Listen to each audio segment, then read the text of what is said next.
Recipe వచ్చేసి egg noodles. దానికి కావాల్సిన అల్లం తరుగు, వెల్లుల్లి, ఆనియన్స్, పచ్చిమిర్చి, బీన్స్, క్యారెట్, క్యాబేజీ. ఇంకో పక్క ప్యాన్ పెట్టుకొని అందులో సాల్ట్, నూడిల్స్ అంటుకోకుండా ఆయిల్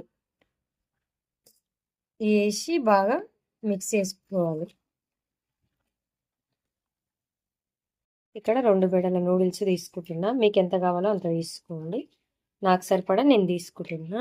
వాటర్ మరుగుతున్నాయిగా, ఆ వాటర్లో మనం ముందుగా తీసి పెట్టుకున్న నూడిల్స్ ఇందులో వేసుకోవాలి. నూడిల్స్ అన్నీ వేసుకొని కలుపుకొని ఒక 80% కుక్ చేసుకో. 4 ఎగ్స్ ఒక బౌల్లో కొట్టేసుకొని కొంచెం మిరియాల పొడి,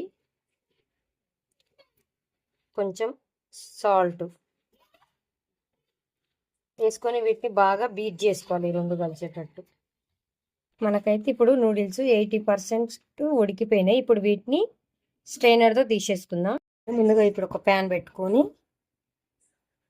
అందులోకి 1 టేబుల్ స్పూన్ ఆయిల్ వేసుకోవాలి. ఆయిల్ వేసుకొని దాన్ని ఇట్లా మొత్తం స్ప్రెడ్ చేసుకోవాలి. ముందుగానే మనం బీట్ చేసుకునే ఎగ్స్ ఉన్నాయిగా, వాటిని ఇట్లా పోసుకోవాలి. మొత్తం మనం పోసుకున్న ఎగ్స్ని మరీ చిన్నగా కాకుండా మరీ పెద్దగా కాకుండా మీడియం సైజుగా చిన్న చిన్న ముక్కలుగా కట్ చేసుకోవాలి. ఫ్రై అయిన ఎగ్స్ని ఒక ప్యాన్లోకి తీసుకోవాలి. ఇప్పుడు ఇదే ప్యాన్లో ఇంకొక 2 టేబుల్ స్పూన్ ఆయిల్ వేసుకొని ఇప్పుడు అల్లం, వెల్లుల్లి ఇవి ఫ్రై చేసుకోవాలి ఫస్ట్.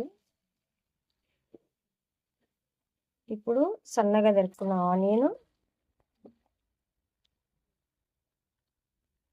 పచ్చిమిర్చి ఇవి ఫ్రై చేసుకోవాలి. ఇప్పుడు బీన్స్, క్యాబేజీ, క్యారెట్ ఈ 3 వేసుకొని లైట్గా ఫ్రై చేసుకోవాలి. మంటని హై ఫ్లేమ్లో పెట్టి టాస్ చేసుకోండి. అప్పుడైతేనే మంచి మనకు స్మోకీ ఫ్లేవర్ కూడా వస్తుంది. ఇప్పుడు ఇందులో కొంచెం కారం, లైట్గా సాల్ట్ చూసేసుకోండి, లైట్గా పసుపు.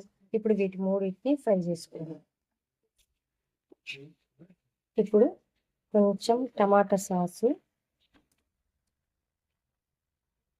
1 spoon dark soy sauce, 1 spoon vinegar. ఇది 3 బాగా మిక్స్ పెట్టుకోవాలి ఫస్ట్. ఇదిగోండి నూడిల్స్ ఇప్పుడు ఇంత పొడి పొడిగా ఉన్నాయా. ఇప్పుడు ఈ నూడిల్స్ ఇందులో వేసుకొని మిక్స్ చేసుకోవాలి. ఇట్లా మొత్తం మిక్స్ చేసుకోవాలి. అంతా మిక్స్ చేసుకున్నాక ఇందులో ముందుగా మనం చేసి పెట్టుకున్నాం కదా ఎగ్స్ వేసి మిక్స్ చేసుకోవాలి.